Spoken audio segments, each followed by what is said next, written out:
In 2016, a woman named Meghan Markle was filming a legal drama in Toronto, Canada.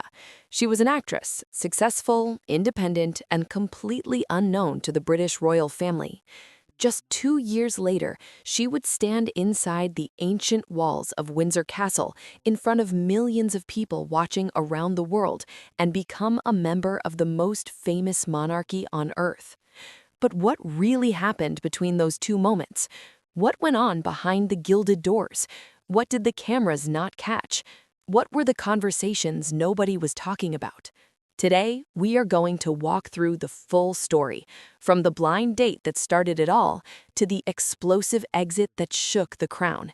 No bias, no agenda, just the facts, the timeline, and the human story behind it. This is What Really Happened When Meghan Markle Joined the Royal Family. Part 2. Who was Meghan Markle? To understand the story, you first have to understand the person at the center of it. Meghan Markle was born on August 4, 1981 in Los Angeles, California.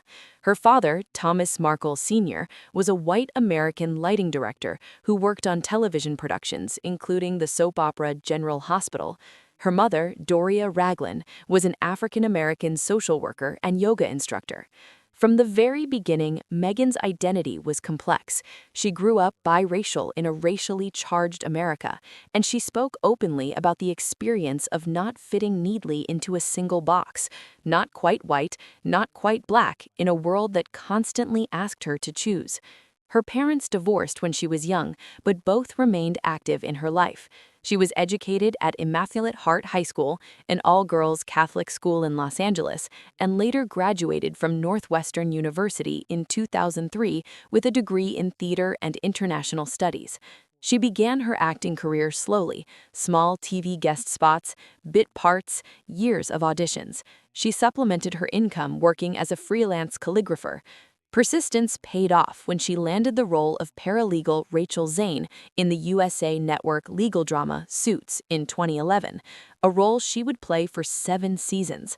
By the time she met Prince Harry, Meghan was more than just an actress. She had launched her own lifestyle blog, The Tig, which she ran from 2014 to 2017. She was an active advocate for women's rights and had served as a UN Women Advocate for gender equality. She had traveled to Rwanda with World Vision Canada, promoting clean water, and to India to raise awareness on women's issues. She was, by any measure, a woman with a purpose, not just a celebrity seeking fame. She had also been married before. In 2011, she married Trevor Engelson in Jamaica. The marriage lasted 2 years, and they divorced in 2013. She did not speak publicly about the reasons. In 2016, Meghan Markle was 35 years old, professionally established, socially conscious, and completely unprepared for what was about to happen. Part 3. The blind date that changed everything.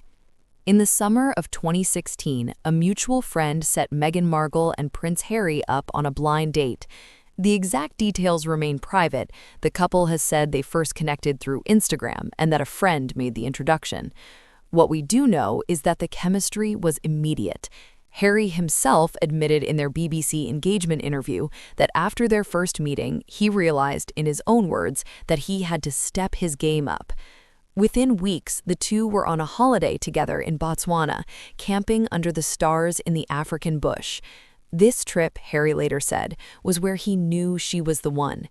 It was an escape from the world. No photographers, no royal protocol, no headlines. Just two people getting to know each other. They kept the relationship secret for several months, but secrets inside the British monarchy do not stay secret for long. By October 2016, rumors had begun to swirl in the British tabloid press, and then, on November 8, 2016, everything changed. Prince Harry did something highly unusual. He issued a personal statement through Kensington Palace, publicly confirming the relationship and directly condemning the media's coverage of Meghan. The statement described a wave of abuse and harassment directed at Meghan and her family, and accused the press of making racial undertones in their commentary.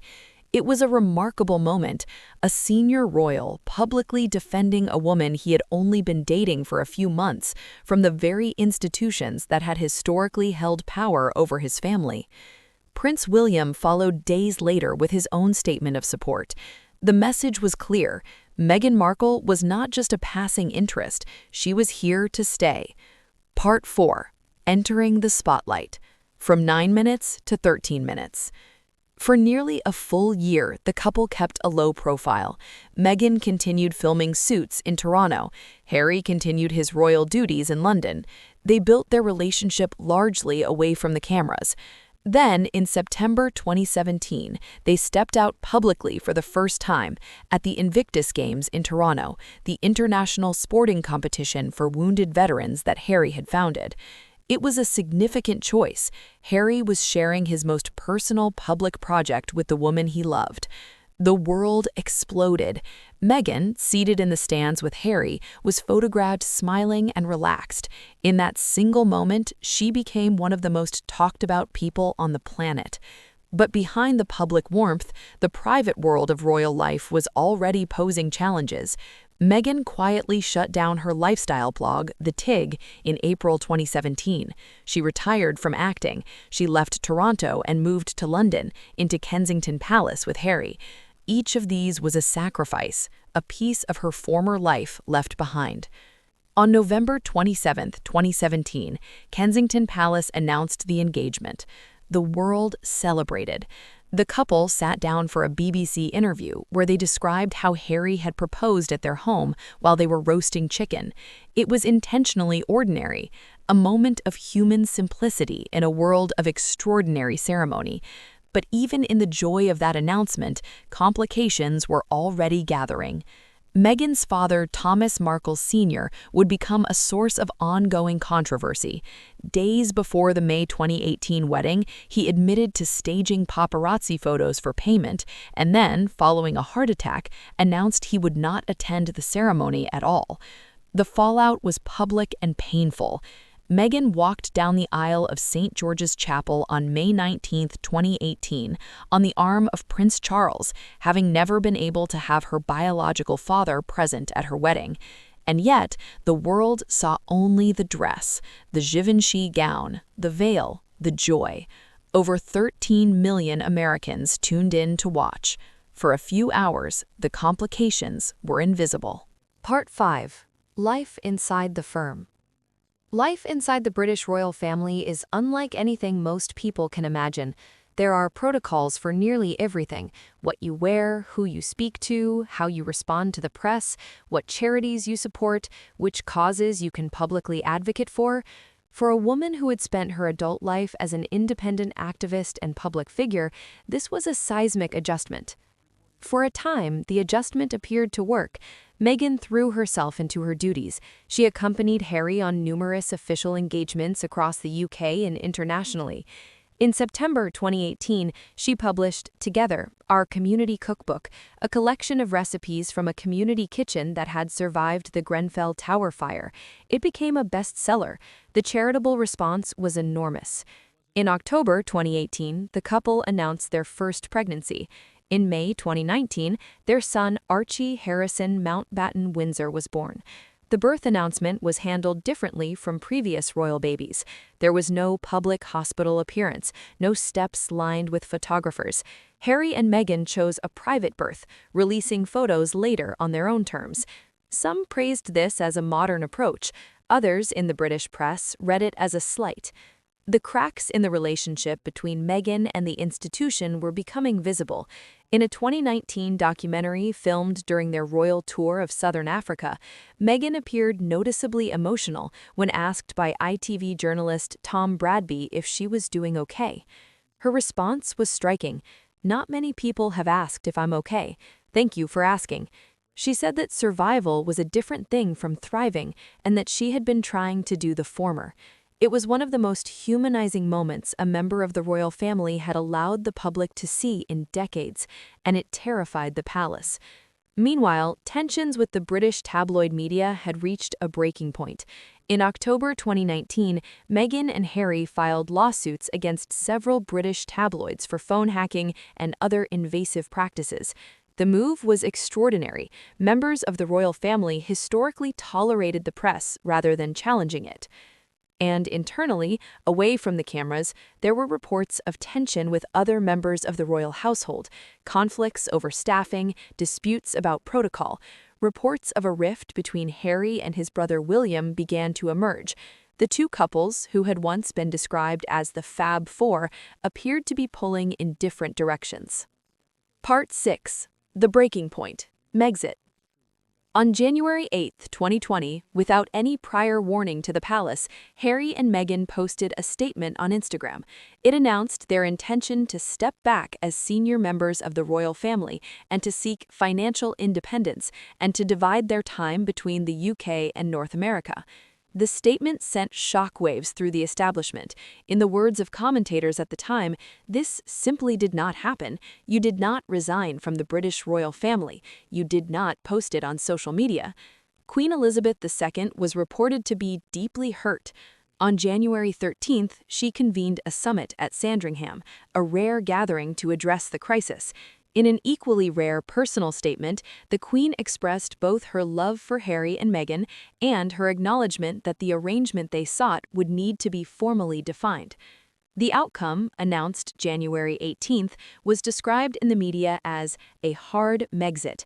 The couple would not be permitted to carry out occasional royal duties while pursuing independent lives. It was all or nothing. They chose to leave entirely. By March 31, 2020, they were no longer working members of the royal family. They moved first to Canada, then to the United States. In June 2020, they purchased a home in Montesino, California. The reasons behind their departure have been told and retold many times. Some point to media harassment, particularly the racially charged coverage Meghan received from certain British tabloids, which analysts documented and compared unfavorably to coverage of other royals. Some point to institutional coldness, allegations that the royal household did not do enough to protect Meghan from press attacks, and that requests for official support were denied. Harry himself would later say that his wife's mental health had been severely affected. Meghan would later reveal that during her time as a working royal, she had experienced suicidal thoughts and that she had been denied professional help by the institution. Others argue that the couple made deliberate choices, seeking celebrity deals and public influence that were incompatible with royal life, and that the exit was not forced but chosen for personal and professional ambitions. The truth, as with most human stories, likely contains elements of all of these things. In February 2021, Buckingham Palace confirmed that Harry and Meghan's departure was permanent. Their honorary military appointments and royal patronages were redistributed to other working members of the family. Then, on March 7, 2021, watched by over 50 million people globally, Meghan and Harry sat down with Oprah Winfrey for a 2-hour television interview. It was the most significant interview a member of the royal family had given since Princess Diana's famous BBC Panorama interview in 1995.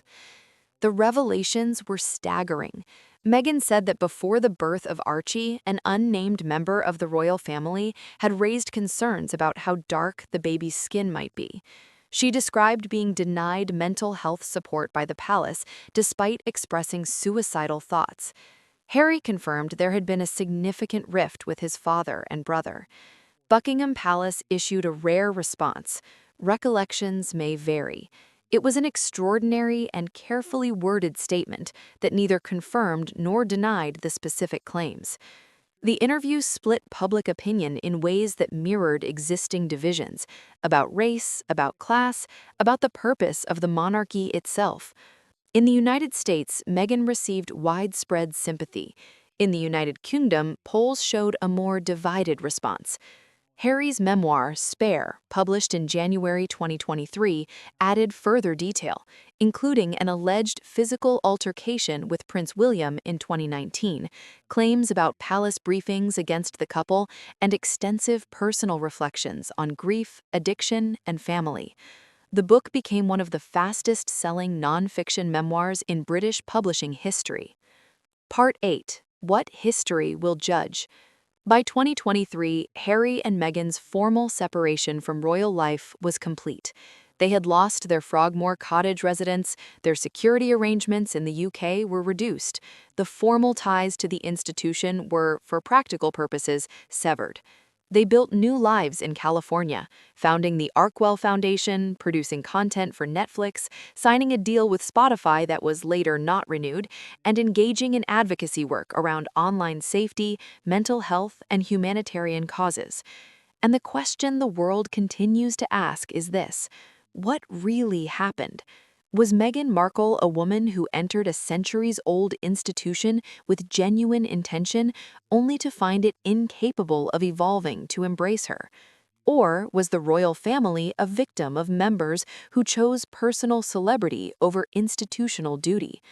The evidence points to something more complex than either version. The British monarchy has long struggled with race, with modernity, with the tension between individual humanity and institutional obligation. Meghan brought all of these tensions into sharp, unavoidable focus. And whatever conclusions you draw, this much is undeniable. The story of Meghan Markle and the royal family changed the way millions of people think about the monarchy, what it is, what it demands, and what it costs the human beings inside it. History rarely delivers clean verdicts of the events of our own time. What it does offer us, if we look carefully, is the full picture of what happened, stripped of agenda, stripped of headlines, stripped of the simple stories we tell to make complicated things feel manageable. The story of Meghan Markle's entry into and exit from the British royal family is one of the defining cultural events of this generation. It touched race, it touched gender, it touched media, it touched mental health, and it touched the question of whether ancient institutions can survive contact with modern humanity. We may not have all the answers yet, but now, at least, you have the full story. If you found this video valuable, please consider subscribing and sharing it with someone who would appreciate a deeper look at one of the most extraordinary royal stories in living memory. Thank you for watching.